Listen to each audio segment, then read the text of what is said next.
Bienvenidos a la sesión de juegos de la revisión legal del 2020. Nuestro programa es sponsoreado por el Centro Internacional de Estudios de Leyes Internacionales en la Universidad de Brigham Young. Mi nombre es Jane Wise y yo soy directora asociada de este centro. La senadora Kyrsten Sinema, senadora de Arizona, nació en Tucson y pasó algunos desafíos al ir creciendo. Su familia tenía dificultades financieras y por algún momento hasta les faltó una casa, pero lograron superar estos desafíos con arduo trabajo. Las experiencias de niñez le mostraron a la senadora el poder del trabajo duro y la importancia de ayudar a los demás. La educación fue su ticket a una mejor vida. Con la ayuda de algunos préstamos, algunas escuelas y ayuda monetaria, ella asistió a la Universidad de Brigham Young y se graduó a la edad de 18 años.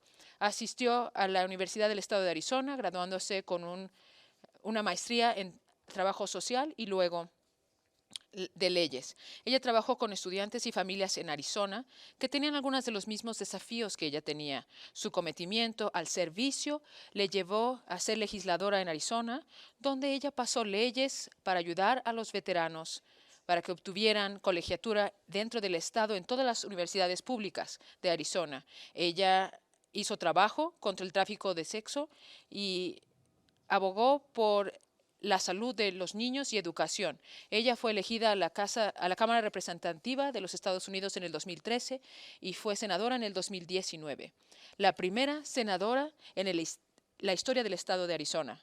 Ahora, como la senadora con más antigüedad, Sinema trabaja en la seguridad nacional y comité de gubernamentales, también en los comités de bienes raíces, de banco, y ella trabaja para que los veteranos reciban los beneficios que se merecen y obtener buenos trabajos con buen paga para la gente de Arizona y manteniendo los Estados Unidos salvo. Y ella se esfuerza por servir a la comunidad y país que le dieron tanto. El senador Mike Lee fue elegido en el 2010. Como el senador número 16 de Utah, ya ha pasado su tiempo en el Senado como abogado para fundar principios constitucionales. El senador Lee adquirió un gran respeto por la Constitución a temprana edad. Su padre, Rex Lee, sirvió como el fiscal general bajo el presidente Reagan y a menudo estudia la doctrina constitucional en su casa, desde el proceso legal hasta el uso de poderes ejecutivos. Él asistió a la mayoría de los argumentos de su padre ante la Corte Suprema, dándole una experiencia peculiar y un entendimiento del gobierno cercano. Lee se graduó de la Universidad de Brigham Young con un bachillerato de ciencias políticas y sirvió como el presidente estudiantil de BYU en su último año en la escuela. Él se graduó de la Escuela de Leyes de BYU en el 97 y llegó a ser actuario para el juez Steve Benson en la Corte de Distrito del Estado de Utah y con el juez Samuel Alito en la Corte Suprema de los Estados Unidos y la Corte de Apelaciones en el Tercer Circuito. Él trabajó como abogado en la firma de abogados Sidley Austin y luego sirvió como un fiscal general asistente en Salt Lake City, argumentando casos ante la Corte de Apelaciones en el 10º Circuito. Él fue el abogado general del gobernador Jon Huntsman y luego se reunió nuevamente con la justicia Alito en la Corte Suprema para ser su actuario por un año. Lee es un miembro del Comité Judicial y es presidente del grupo que protege los negocios pequeños y libertades personales, y él también es presidente del subcomité de Agua y Poder, Energía y Recursos Naturales. Moderando la sesión de hoy será Brett Sharps, director del centro. Quisiera comenzar a un nivel personal. ¿Podría cada uno contarnos un poco acerca de cómo les ha afectado personalmente la crisis del coronavirus? Senador Lee, sé que usted pasó algún tiempo en cuarentena. ¿Qué tal la pasó? Es un placer para mí estar con usted, profesor. Personalmente quiero agradecer a mi amigo y colega, la senadora Sinema, por unirse a nosotros en este día. Ella es una de mis personas favoritas en el Senado, una de las mentes más brillantes y también una de las más personales. Tiene un gran sentido del humor y es un placer de que ella esté dispuesta a compartir tiempo con nosotros aquí hoy. La cuarentena. Hace un par de meses yo tuve un almuerzo con Rand Paul y ¿saben qué? El precio de tener un almuerzo con Rand Paul es que quedé en cuarentena por 14 días. Sé que ese es el castigo mínimo por haber hecho esto, pero vamos a hablar de esto en nuestra siguiente reunión de reforma legal en el Senado. Durante esta época yo estoy sorprendido por un par de cosas. Primero, el hecho de que uno está realmente solo, especialmente para una persona extrovertida como yo, uno queda como encerrado cuando uno está bajo esta cuarentena donde uno no puede interactuar con las personas. Pienso que esta época del encierro, especialmente para aquellos de nosotros que tuvimos que estar en cuarentena, esto es un recordatorio duro de que los humanos tienen que estar con otros humanos. Cuando no tenemos la oportunidad de interactuar con otras personas, los constituyentes, los colegas, trabajar cara a cara, uno pierde algo, comienza a enloquecernos y al mismo tiempo habieron algunas dinámicas interesantes que surgieron. Aprendí algunas cosas de esto, pero no lo esperaba. Hay muchas cosas que pueden ser hechas efectivamente y eficientemente de manera remota. No todo puede ser hecho a través de Skype o Zoom como lo estamos haciendo ahora, pero algunas cosas sí. Y extrañamente, sorprendentemente, durante ese periodo de 4 a 6 semanas, cuando todos estaban en casa la mayoría del tiempo, yo creo que jamás trabajé tan duro en mi vida. Realmente en mi carrera en el Senado, tal vez como un asociado joven en Sydney y Austin, yo estaba en llamadas por Zoom y conferencias por Skype y llamadas telefónicas desde que salía el sol hasta la noche tarde. Y hice muchas cosas de esa manera. Así que aprendimos mucho, pero las personas se pierden la oportunidad de interactuar con otros en el trabajo, sus lugares de adoración, pero los lugares donde socializan, cosas como esa. Y es duro. Es un buen recordatorio de ser un buen vecino, un buen amigo, un buen colega, porque nos necesitamos unos a otros. Saben, yo creo que muchas personas en todo en el país han sido impactados por esta pandemia. Personas han perdido seres queridos. Yo conozco a varias personas que han fallecido por el coronavirus.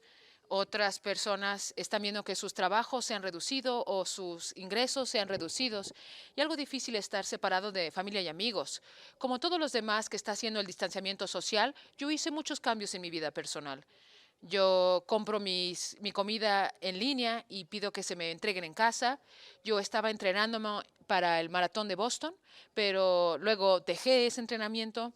Entonces, cosas sobre su vida personal, sus cosas típicas han cambiado. Para mí, uno de los cambios personales es que yo califiqué para el maratón de Boston, luego supe que no iba a suceder y luego cambiaron las fechas y luego cancelaron la nueva fecha.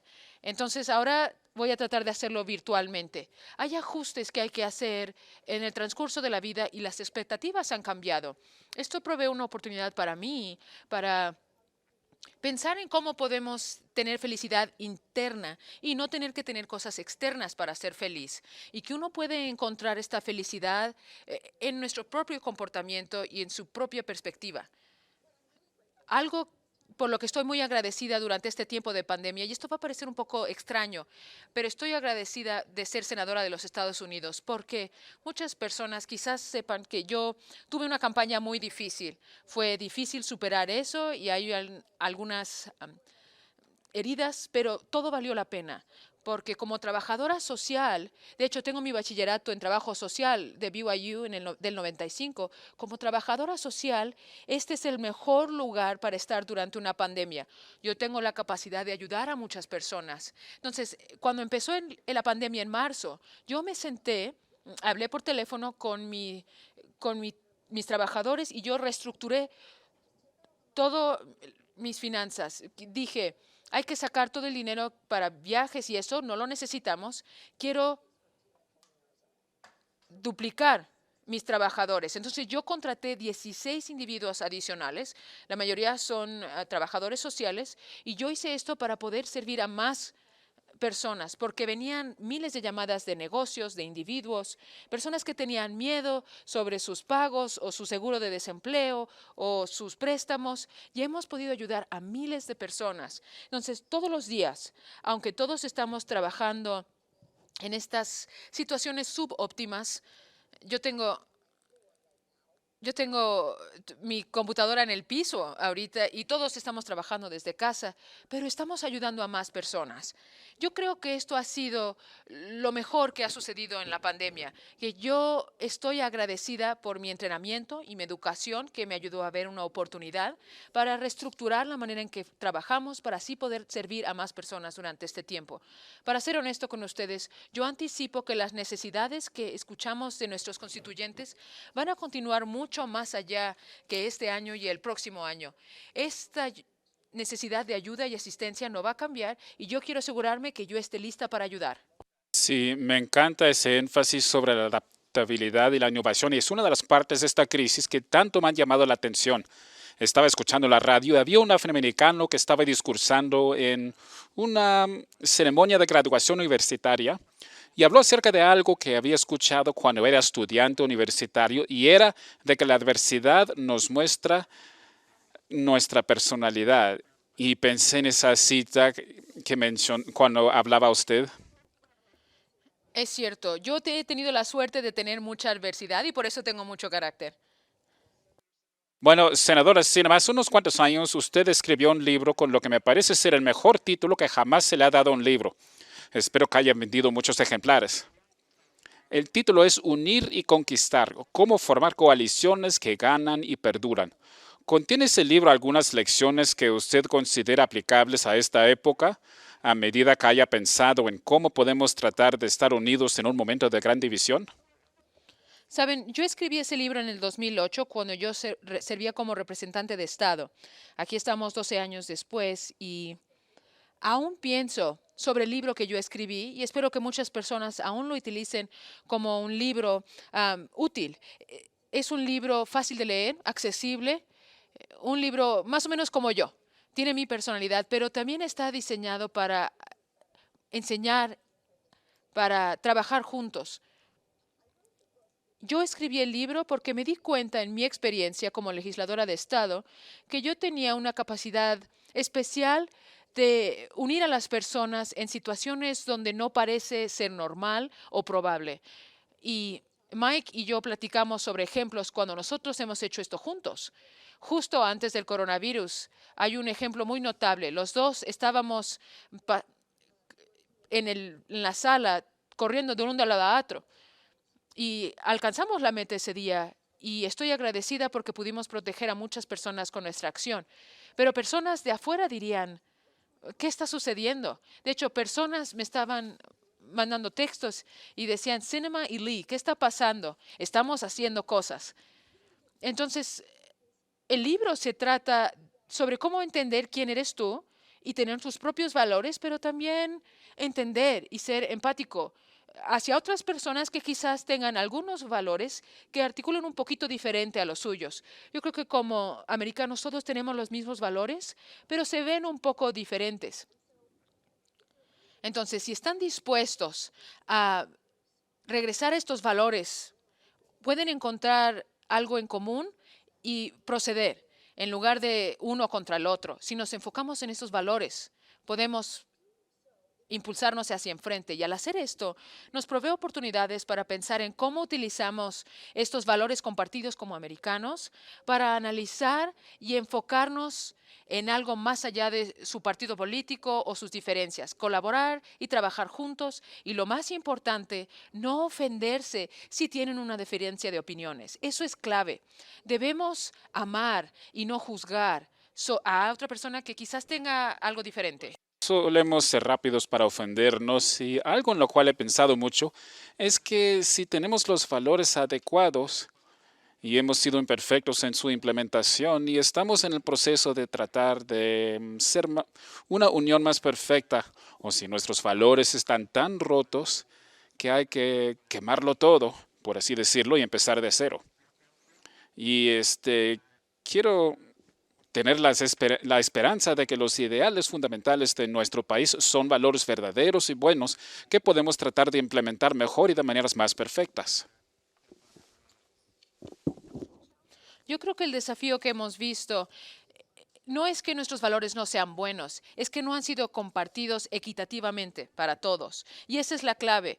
Si uno cree en la libertad y igualdad para todos, entonces tenemos que hablar en serio, para todos. Entonces, ahorita hay el movimiento de Black Lives Matter.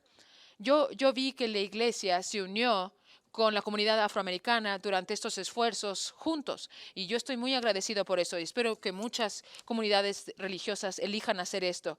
Pero se trata de comprender que los valores que compartimos no han sido compartidos equitativamente en la comunidad. No todos han tenido acceso a los beneficios de estos valores. No es que nuestros valores estén mal, es que no hemos hecho un buen trabajo en distribuirlos. Sí, gracias por mencionarlo. Algunos de nuestros espectadores tal vez no lo saben, pero la NAACP ha estado colaborando con la Iglesia de Jesucristo y particularmente con la Facultad de Derecho aquí en la Universidad Brigham Young. Senadora Sinema, creo que usted estaría bien contento con nosotros porque estamos trabajando en proyectos de exoneración, lo cual está relacionado con la eliminación de antecedentes penales de los antecedentes permanentes de las personas. Porque cuando una persona sale de la prisión, uno de los grandes obstáculos es que la persona lleva como una etiqueta, cosa que hace que sea muy difícil reintegrarse a la sociedad. Senador Lee, quisiera hacerle una pregunta a usted también acerca de ese asunto del partidismo. Según una encuesta Pew, que viene en enero, cuyos resultados viene en enero, el 91% de los estadounidenses, y eso se aplica a los miembros de ambos partidos, dicen que los conflictos entre los demócratas y los republicanos son muy fuertes. Y esa es una cifra que ha ido muy en aumento en los últimos 10 años. Desde sus perspectivas en el Senado, ¿hay algo acerca de la crisis del coronavirus que ha hecho más fácil o más difícil la colaboración bipartidista?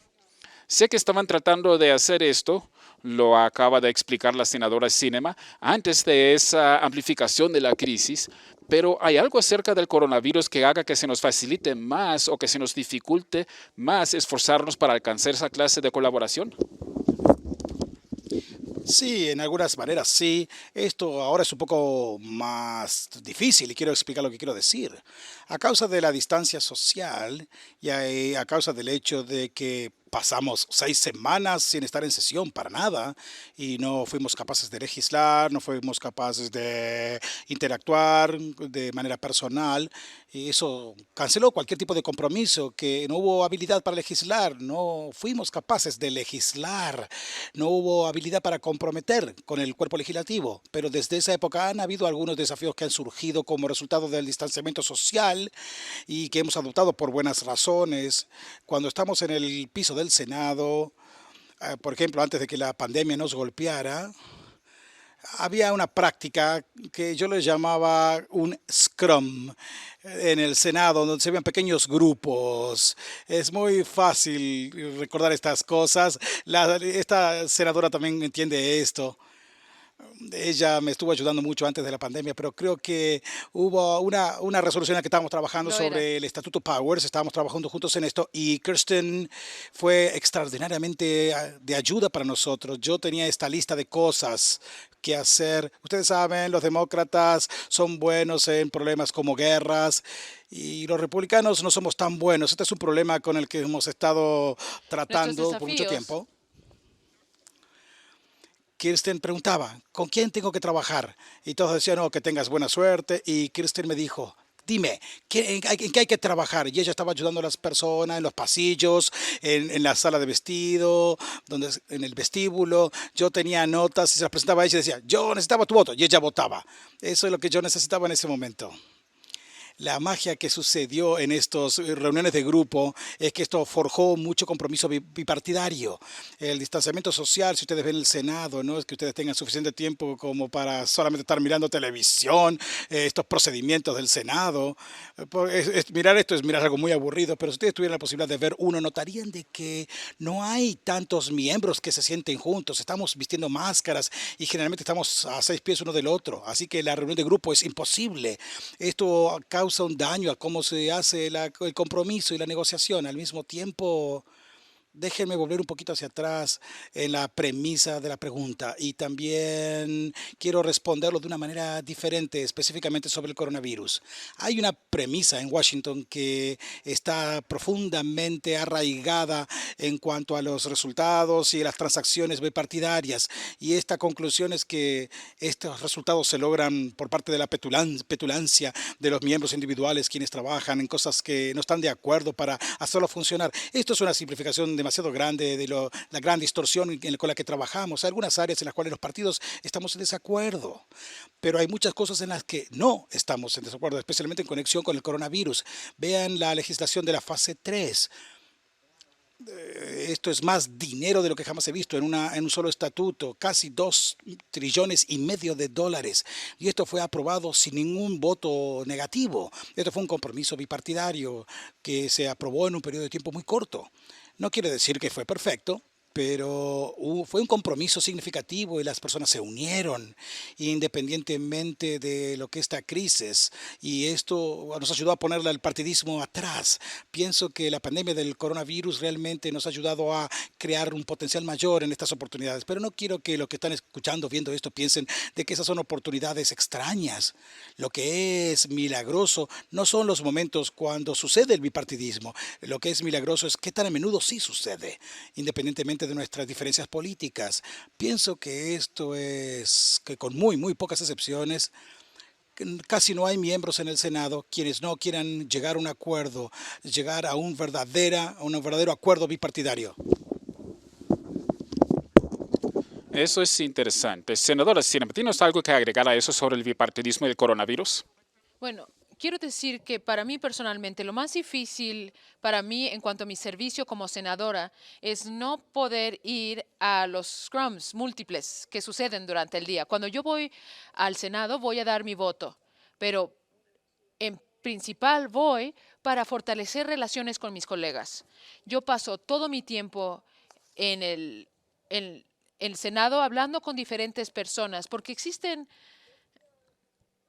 hay grupos que se reúnen para lograr un objetivo, pero hay grupos que también se reúnen porque se caen bien y quieren pasar tiempo juntos.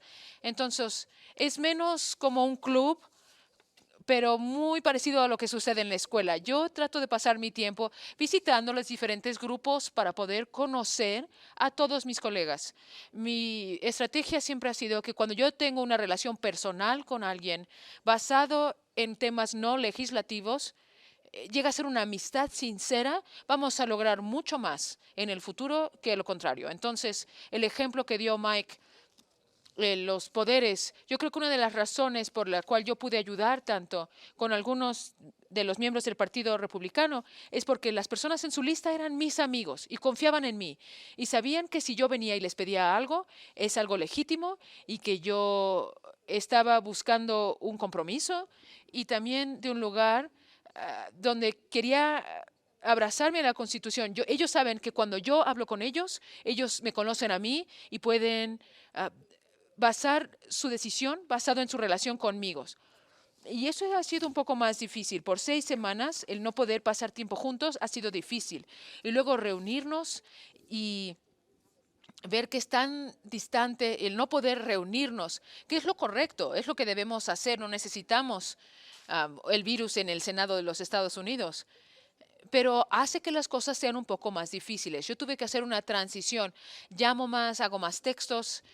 Históricamente yo prefiero pasar el tiempo cara a cara, porque yo soy una persona muy social.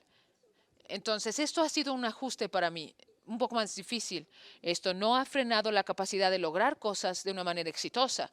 El problema, yo creo, es que los medios cubren la historia de los partidos políticos y no da la noticia de los compromisos. No es muy común.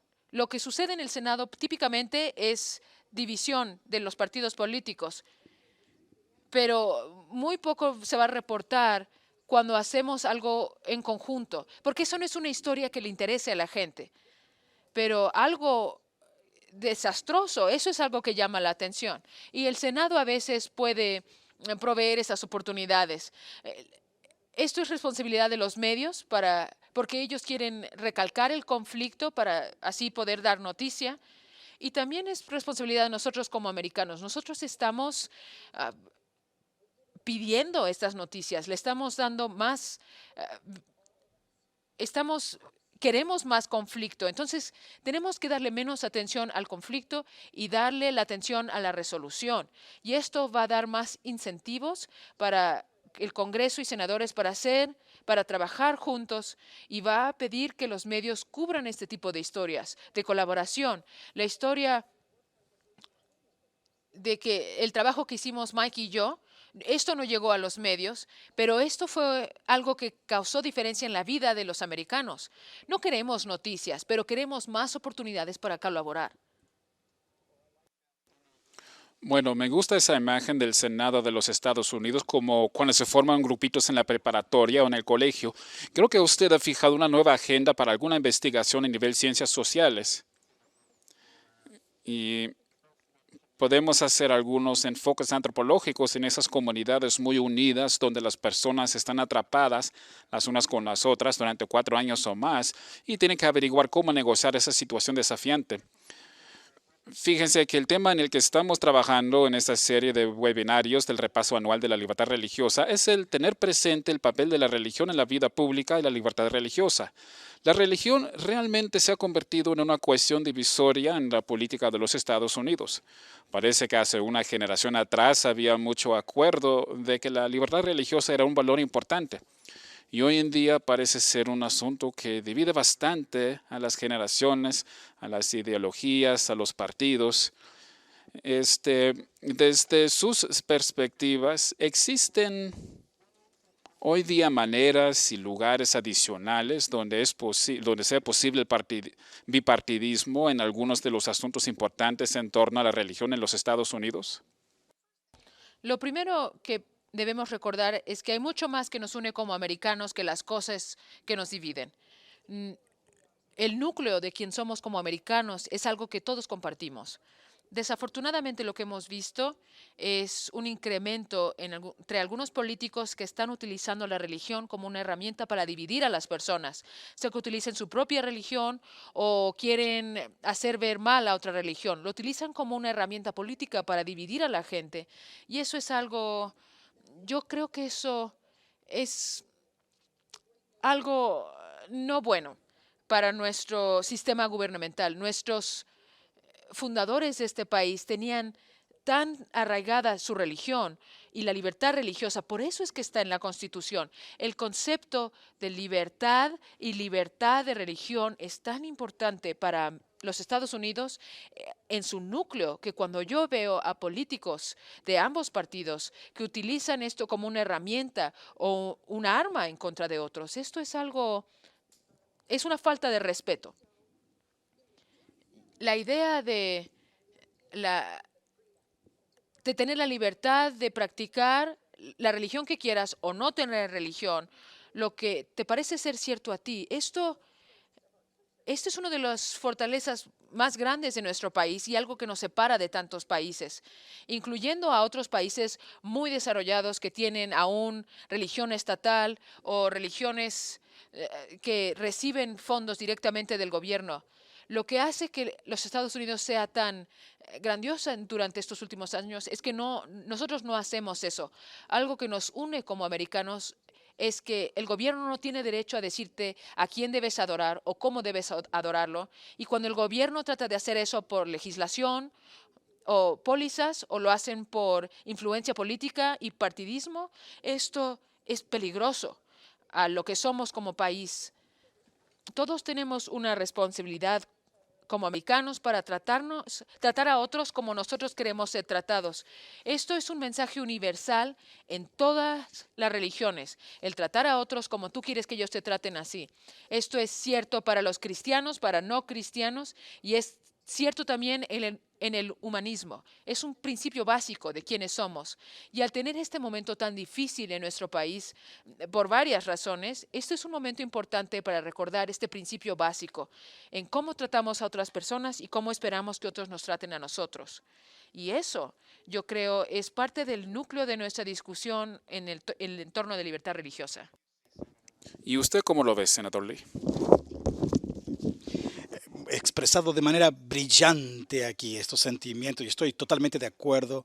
Me gustaría agregar una de las cosas que nos une y que tiene la habilidad de unirnos como nación en cosas como las libertades religiosas. Es que somos una nación de herejes, por decirlo de una manera. Fuimos fundados, siempre hemos estado. Me gusta, dice la senadora. Debería haberte comentado esto de antemano, pero nuestra nación fue fundada por personas, muchos de los cuales se estaban escapando de una manera antigua de adoración. Y a través del tiempo, este país le dio la bienvenida a las personas quienes adoraban de manera diferente o que no adoraban. Recuerdo una gran historia de los diarios de mi tatarabuelo llamado John D. un buen hombre, frecuentemente maltratado y malentendido, pero un buen hombre.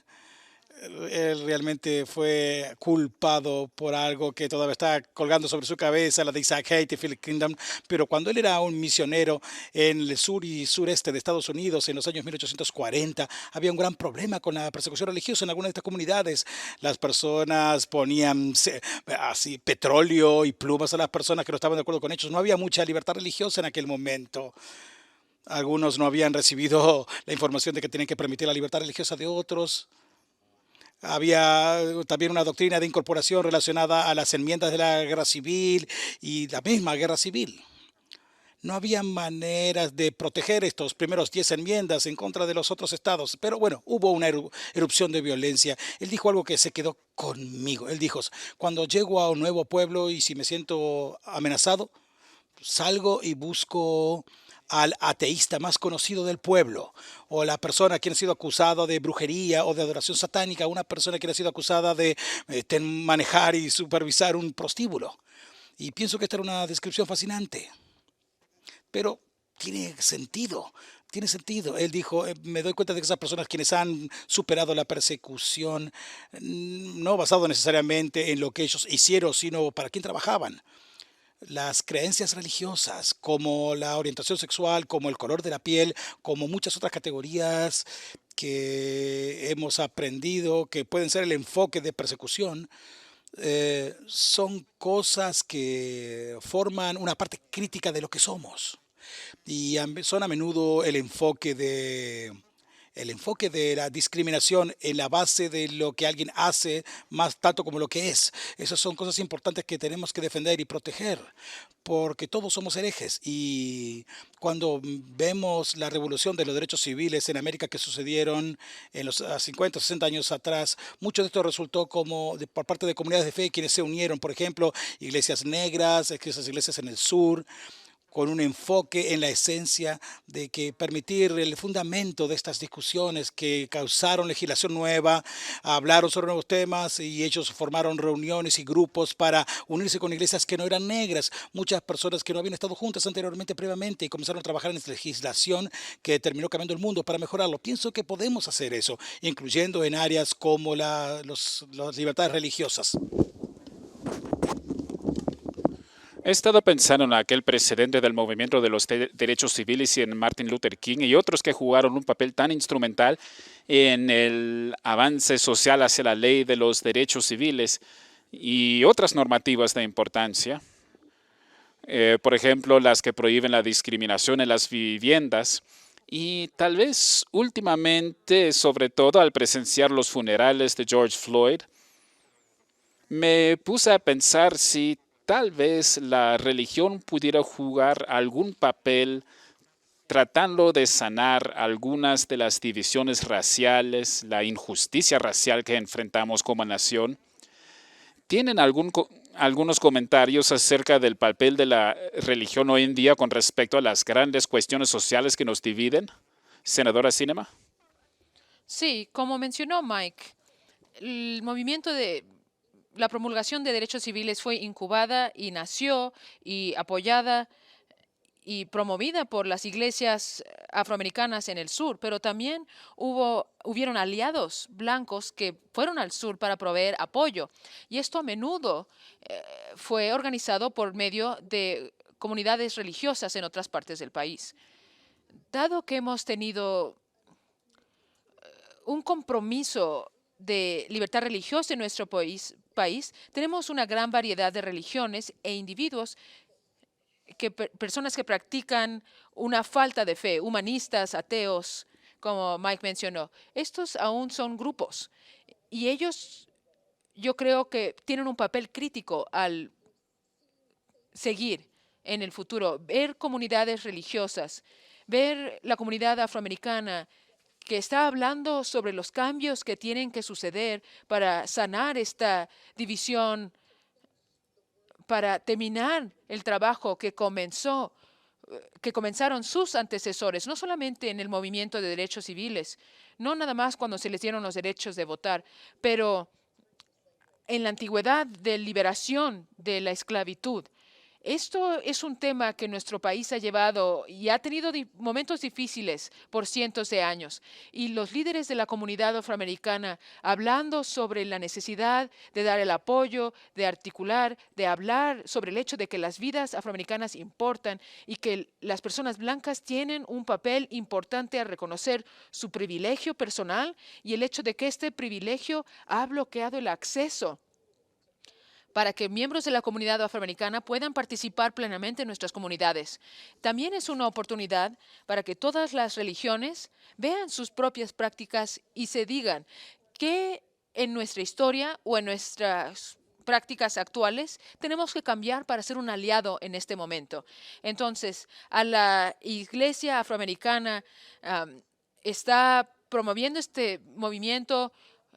Creo que en todo el país necesitamos que todos los grupos tomen un paso hacia el frente y digan qué podemos hacer nosotros para apoyar y ayudar, qué debemos hacer nosotros para aliarnos con este movimiento hacia la igualdad.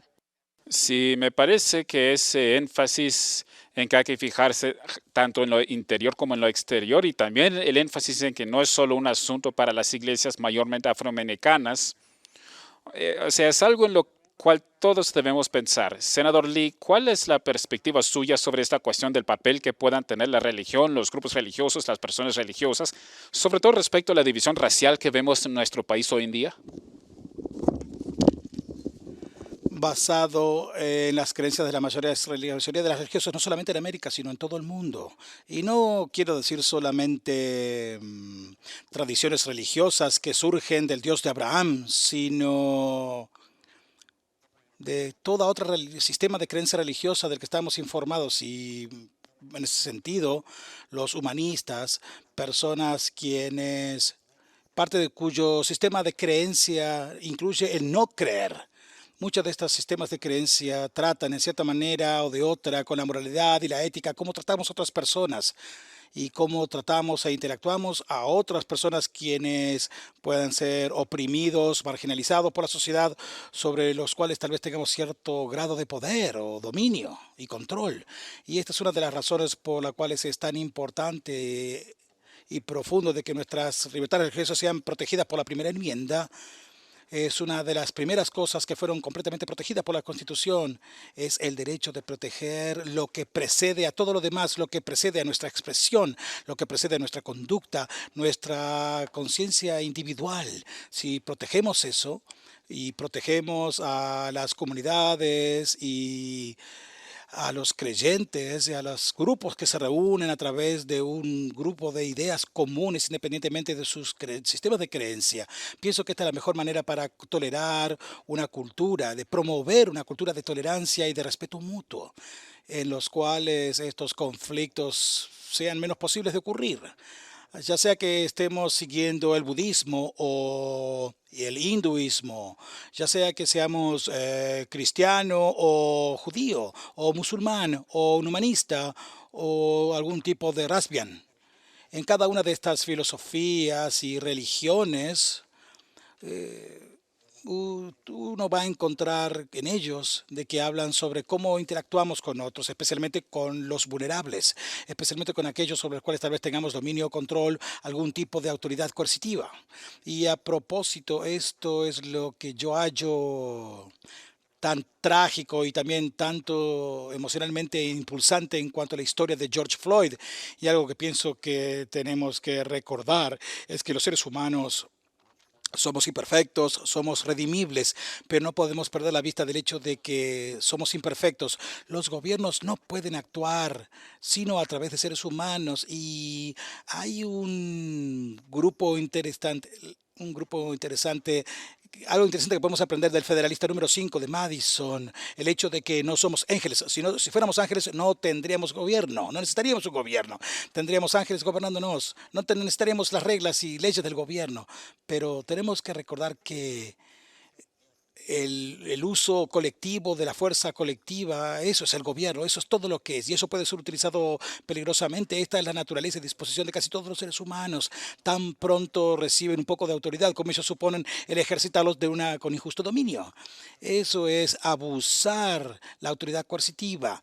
Eso es lo que sucedió por esos inexcusables, inmoralmente inexcusables, terribles minutos, 9 minutos en los cuales el agente de policía se arrodilló con su rodilla en el cuello de este pobre hombre. Esto fue una falta de respeto completa de la dignidad humana y de la naturaleza inmortal del alma humana. Cualquier tipo de sistema de creencia, cristiano, judío, musulmán, humanista, budista, lo que sea que haya ahí fuera, que une a la gente para celebrar estas ideas, necesita ser protegido. Sí, creo que hay mucho poder en considerar el impacto que ha tenido la experiencia con George Floyd en nosotros como estadounidenses, porque él claramente era imperfecto y tenía errores, claramente era alguien que tenía desafíos y fracasos en su propia vida. Y sin embargo, todavía tiene la misma dignidad humana que cualquier otra persona, de manera que la ofensa a su dignidad de él es de igual importancia que si él hubiese sido hombre de dinero, de poder o un ejemplo de altos valores morales. Pero ¿quién entre nosotros no tiene fallas? ¿Quién entre nosotros no tiene estos problemas?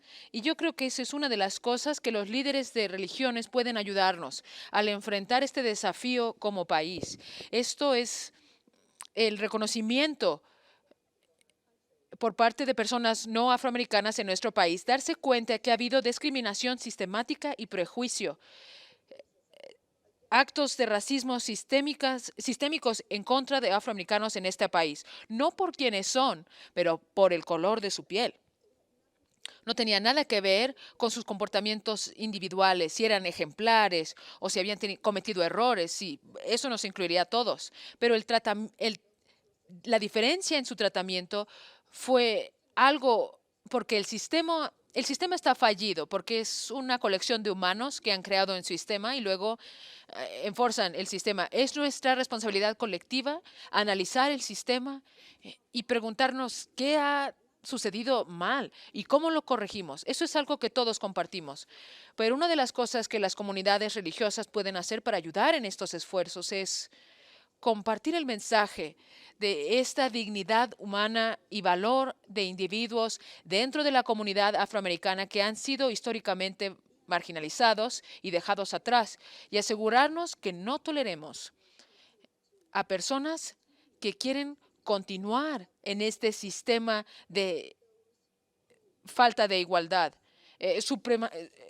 Los blancos supremacistas que piensan que las personas deben ser tratadas diferentes o que no deben de tener acceso a protecciones bajo la ley por su nacimiento. Las religiones pueden tener un gran papel en decir esto no es seguir el camino de su Señor. Esto no sigue el camino del Dios que ellos adoran. Y esto crea un sentimiento colectivo dentro de la comunidad. No importando de su religión personal, existe una manera en la que tratamos a otros individuos y otras razas y tiene que ser una posición de dignidad y valor. Gracias y aprecio su forma de expresarlo.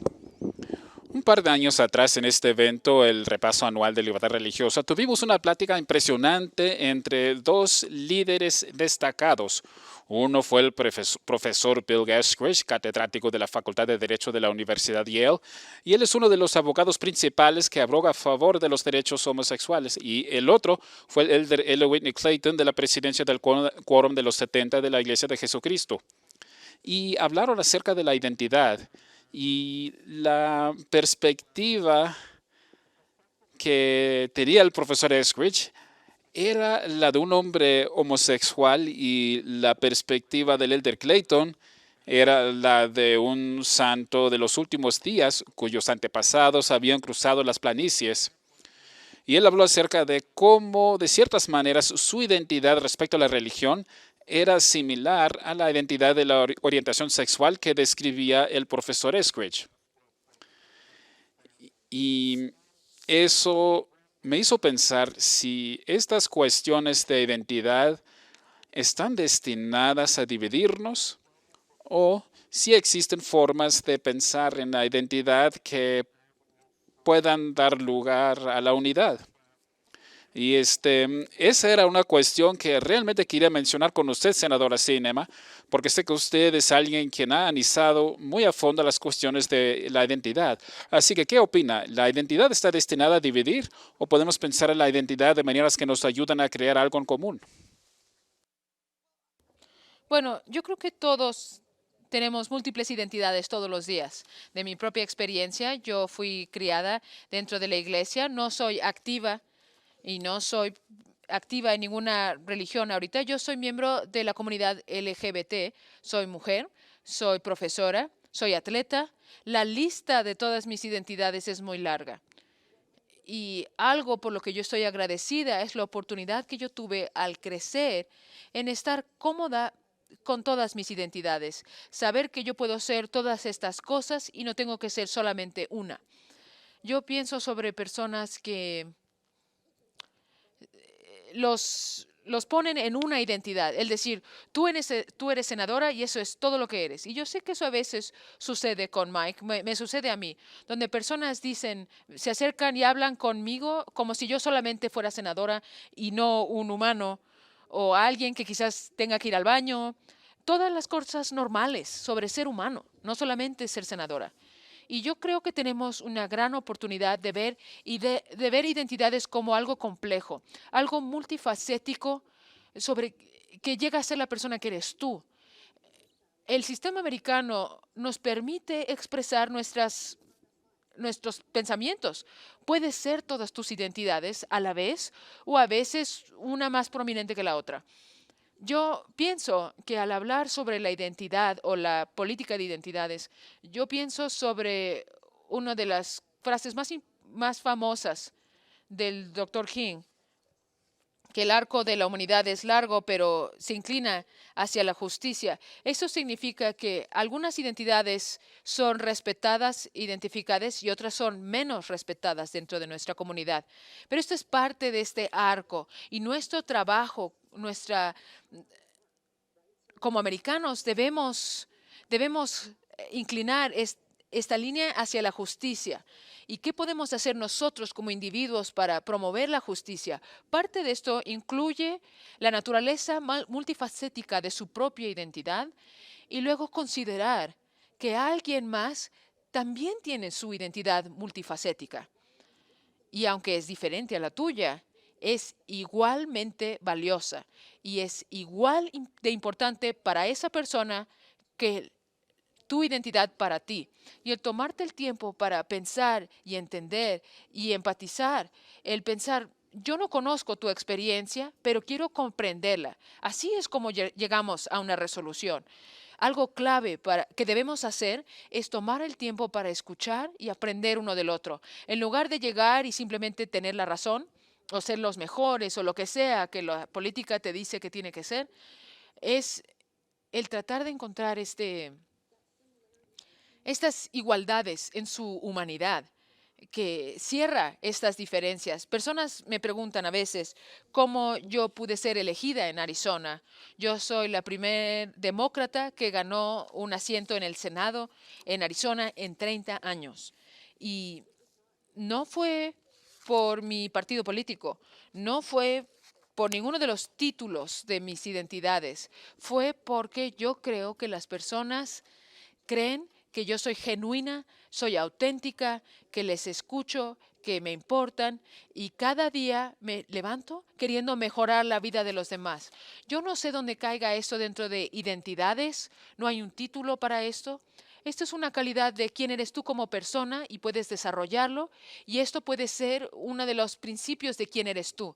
Yo creo que si como americanos nos enfocamos en las calidades de nuestro carácter, podemos superar los prejuicios que han existido en nuestro país por tantos años y la discriminación que ha resultado de todo esto. El ver solamente las identidades que están en la superficie y luego crear divisiones por estas identidades.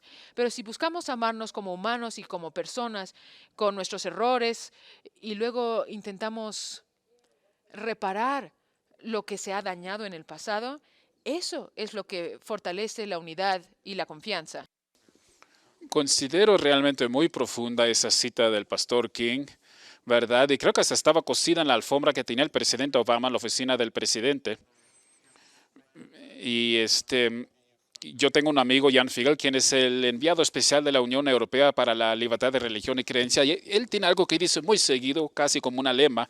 Habla acerca de cómo él y su hijo difieren en cuanto a su identidad, pero que son iguales en cuanto a su dignidad. Y creo que esa es una forma de... Me gustó ese énfasis que puso usted en nuestras múltiples identidades, porque si pensamos en nuestras identidades como algo complejo y superpuesto, la metáfora que usó usted fue la de una colcha mosaica, entonces tal vez se nos haga más fácil vencer las políticas de identidad como una herramienta para dividir y comenzar a imaginar la complejidad de nuestras identidades como un mecanismo que podría ayudarnos a sentir algo en común los unos con los otros. No sé, ¿qué opina usted, senador Lee? Siempre que podamos enfocarnos en el hecho de que independientemente de nuestras diferencias en cuanto a las identidades que usamos, siempre hay más cosas que nos unen que las que nos dividen. Compartimos,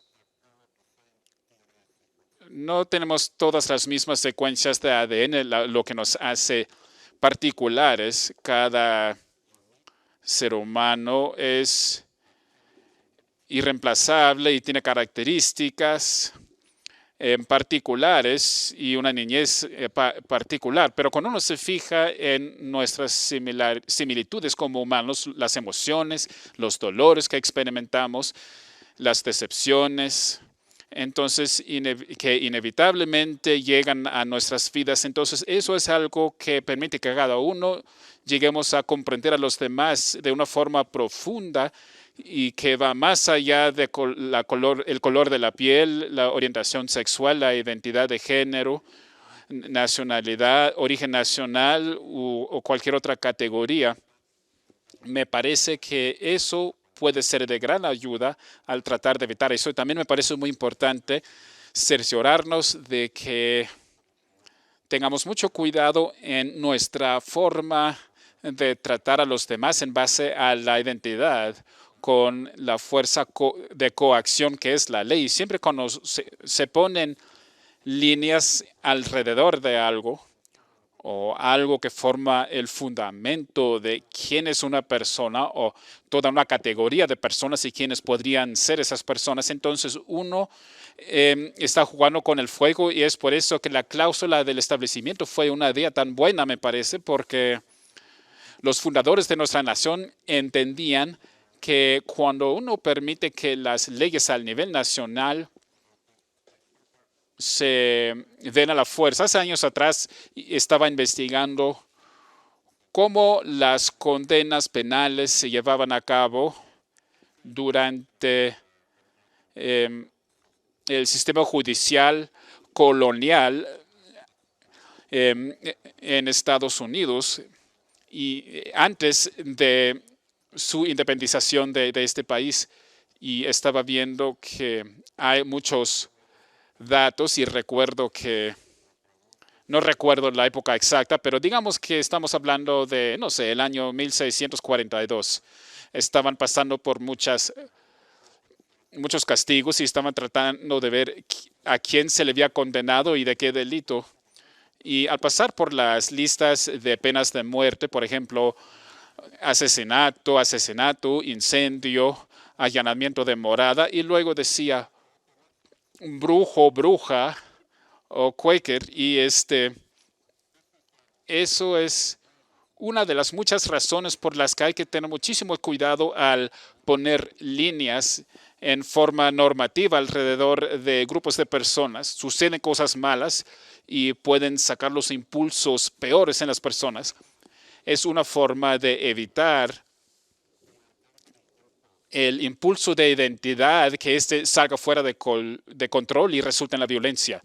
Sí, y como que nos sirve para recordar que independientemente de nuestras diferencias, por lo menos queremos aspirar a la igualdad bajo la ley, que queremos que la ley nos trate de manera igual, sin importar las distintas identidades y diferencias que nos caractericen. Esta es una de las áreas donde tenemos mucho potencial para crear cambio ahora, porque, como mencioné al principio de nuestra discusión, yo soy trabajadora social y también soy abogada. Y al cursar la escuela de leyes, yo lo vi desde la perspectiva de una trabajadora social, que es diferente que la de mis compañeros. Y yo siempre dije, queremos igualdad. Queremos equidad bajo la ley, no igualdad. La equidad significa que no nada más nos tratan igual, pero que todos tienen las mismas oportunidades, que es justo para todos. Entonces, no son los mismos resultados para todos. Eso es comunismo, no queremos eso. Pero equidad, la idea de que cuando entramos al sistema, puedes estar seguro que será justo para ti, igual que la persona al lado tuyo, no importando quién eres tú. Si seas afroamericano, inmigrante, mujer, si tengas menos de 18 años, si eres homosexual, vas a recibir la misma oportunidad en el sistema. Queremos esto en el sistema criminal, en el sistema educativo y lo queremos en la comunidad civil. Y esta es la oportunidad que tenemos ahora, el cambiar para pensar cómo creamos equidad en la comunidad, para que todos se sientan con el mismo valor en la comunidad. Sí, como que me recuerda del viejo dicho de que hay que sacar provecho de una crisis. Al pensar en estas múltiples crisis que estamos enfrentando, la crisis del COVID, la crisis económica y la crisis de la justicia racial, senador Lee, casi se nos acaba el tiempo, pero realmente me impresiona su forma de expresar cómo deberíamos pensar en estos asuntos desde la perspectiva de la familia. De que lo que realmente hay que hacer es buscar maneras de crear leyes que hagan mejor o más fácil la vida para las familias, para todas las familias. Y quisiera saber si pudiera usted comentar un poquito sobre eso ahora al concluir. ¿Hay algo acerca de esa perspectiva que nos pueda ayudar a navegar este momento con esa trifecta de desafíos que estamos encarando? Pienso que sí. Mire, la familia es la unidad fundamental de la sociedad. Es esta condición natural en la cual existe el pueblo. La manera en que fuimos criados. Un amigo mío, James Langford, un ministro bautista, por entrenamiento, me dijo de que hay 3 niveles en los cuales vemos la red de seguridad de nuestra sociedad. El primer nivel es la familia. El segundo nivel es con las instituciones de la sociedad civil, organizaciones caritativas, comunidades de fe y otras instituciones de caridad. Y luego tenemos al gobierno. Como él indica, si ninguna de estas funciona apropiadamente, las otras 2 van a tener muchos problemas. El gobierno no puede resolver cualquiera de todos estos, y a pesar de que tengamos familias y organizaciones que sean funcionales y saludables, y esto es especialmente verdad con respecto a las familias. No es porque solamente sea la unidad fundamental de la sociedad, sino porque todos pasamos por esto, y no solamente por esto, sino porque es el momento en que las redes de seguridad son tomadas, son vulnerables en las circunstancias más precarias. No hay ningún lugar, no hay un momento en el mundo en cualquier momento de la vida de uno, en el que sean más vulnerables que cuando nacemos, cuando somos bebés. Y, y es muy importante proteger a las familias y asegurarnos de que son capaces de funcionar y asegurarnos de que no están siendo usurpados y que los derechos de los padres no estén siendo suplantados por el Estado, por más buena intención que tengan, esperando meterse y dictar exactamente cuántas tacitas de vegetales tenemos que tener por día. Es un poco truculento, por supuesto.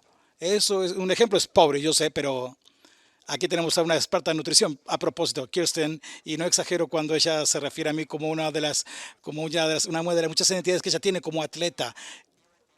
Hubo un fin de semana en el cual ella vino a Utah y dio un par de discursos políticos, comimos un par de hamburguesas y tomamos helado, y le pregunté a ella qué había hecho ella, y ella había volado a Nueva Zelanda y había participado en un triatlón completo, había ganado la división entre las mujeres en la competencia. Esa es la diferencia entre ellos. Ella realmente es muy, muy buena, y ella voló de regreso y estaba preparada para trabajar el otro día. Es cierto. Pero no gané mi categoría. Pero eres muy, muy rápida. También concluimos en ese día de que ella es la miembro del Congreso más rápido del Congreso, al menos en el Senado de Estados Unidos. Hubo cierta especulación en cuanto a si Tom Cotton, especulación tuya, no mía, en cuanto a si Tom Cotton es más rápido, pero estoy seguro que tú le puedes ganar. Senador Lee, tal vez sea un elogio fingido, no voy a especular. No, tiene la razón. Ella es alguien muy impresionante para mí. Yo no estoy ni siquiera cerca del puesto número 50, pero en cualquier razón, las familias no pueden sobrevivir realmente sin el mismo tipo de condiciones en los cuales las libertades de religiones y las libertades de conciencia pueden permitirse para progresar. No funciona, así que tenemos que protegerlas. Bueno, senador Lee, me gusta su descripción de haber usado la ruta escénica para llegar a apoyar a Trump, y fíjese que ahora estamos enfrentando desafíos realmente grandes con estas tres crisis que he descrito. Fíjese que si el presidente Trump lo llamara esta tarde y le preguntara qué deberíamos hacer, a lo mejor sí le llamó esta tarde y le hizo esa pregunta. O sea, ¿cuál sería la respuesta automática suya? Y luego, senadora Ximena, quisiera que usted también respondiera también. Espero que el presidente Trump también le esté llamando a usted. Prosiga.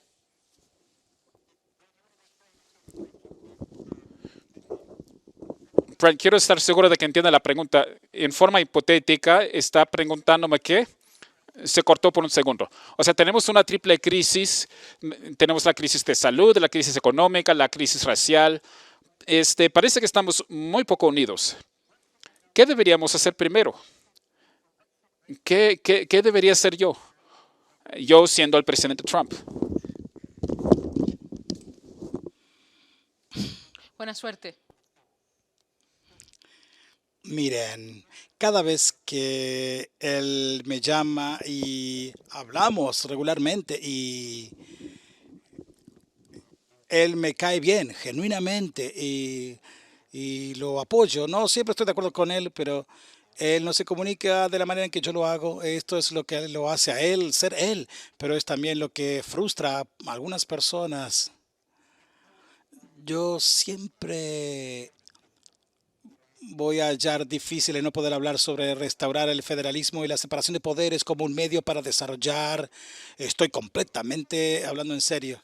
A los presidentes les encanta escuchar eso. A este presidente le gusta escuchar esto, y en mi pequeño pueblo de Provo, Utah, hablamos un poquito de este idioma. Tenemos que movernos hacia un sistema de gobierno más bondadoso. Y para poder hacer eso, necesitamos no poner demasiados huevos en una sola cesta. Cada vez que hablo con ellos, yo intento conectarme con esto. No todo en la sociedad tiene por qué ser del gobierno. No todo lo que hace el gobierno tiene que ser federal. Y no todo lo que es parte del gobierno federal tiene que ser parte de la rama ejecutiva. Si pudiéramos separar esas tres preguntas, uno podría desescalar, podría quitar conflicto a esta situación más rápidamente. Una de las maneras en que esto crece en fuego es que la gente rápidamente comienza a querer hacer algo político y federal de todo en vez de enfocarse en cuanto a las cosas de la Casa Blanca. Yo no siempre tomo mi inspiración política o mi inspiración de políticas del New York Times. La semana pasada hubo un comentario fantástico en New York Times escrito por Yvonne Lavin. El título era algo como ¿qué tal si el Congreso estuviera a cargo? Toda la naturaleza de este mensaje no era suplantar la presidencia, su punto era, en los últimos 80 años, bajo el liderazgo fallido de diputados, senadores y casas blancas de cualquier tipo de combinación partidaria posible, uno ve un par de tendencias. Uno ve una sobrefederalización de la ley americana, uno ve una delegación excesiva por parte de la rama legislativa a la rama ejecutiva, como un mandato, no como un error, para que los miembros del Congreso eviten la responsabilidad. También se ve una concentración excesiva dentro de ambas casas del Congreso y ambos partidos políticos en ambas cámaras del Congreso, y ve el poder un pequeño puñado de líderes legislativos. Si uno corrige esto, si uno comienza a desescalar estas cosas y poniéndolas donde pertenecen, entonces no todo tuit presidencial se convertiría en una crisis internacional. Así que sí, yo desearía que él enviara menos mensajes de test y que ojalá yo tuviera un poder de vetar sus tweets. Él no me escucha cuando yo le hablo sobre este tema, pero separado de esto, podemos reducir la temperatura emocional en la sala si comenzamos a enfocarnos en el papel correcto del gobierno haciendo las cosas correctas. Recuerdo que George Bush, el padre, usó esa imagen cuando aceptó el nombramiento como el candidato republicano para la presidencia, la de buscar una nación más bondadosa y amable. Y me gusta que usted recuerde ese lenguaje en este momento, en el cual me parece que sí nos hace falta ser un poco más amables y bondadosos los unos con nosotros mismos y con los demás. Y creo que el diseño constitucional original, según lo entiendo yo, era que el Congreso fuera la rama dominante.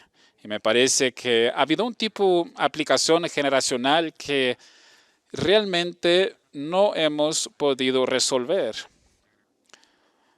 Senadora Ximena, le voy a dar a usted la última palabra. Está el presidente Trump en el teléfono y él está diciendo, usted me parece muy dividida en este momento, necesito un consejo.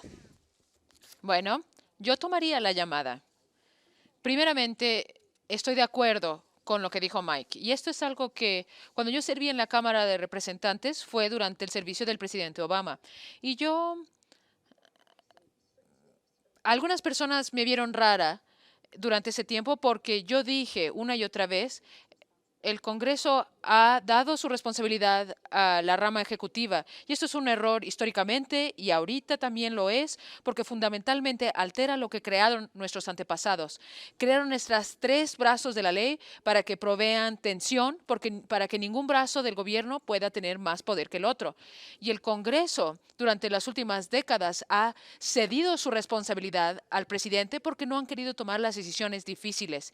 Y decimos, oh, bueno, no. Y le dan el problema a otro. Y al dar su responsabilidad a otros, se ha creado un vacío. Y cada ejecutivo va a tomar el poder si se crea este vacío, no importando el partido político. Y esto es importante porque el partido político en minoría siempre se va a quejar de la persona que el partido que tenga la presidencia, que está tomando mucho poder, pero no se quejan cuando es su propio partido. Y esto es un problema porque el error que se hace es que el ceder el poder al brazo ejecutivo, no importando el partido, crea un imbalance en el sistema que se creó en nuestro país.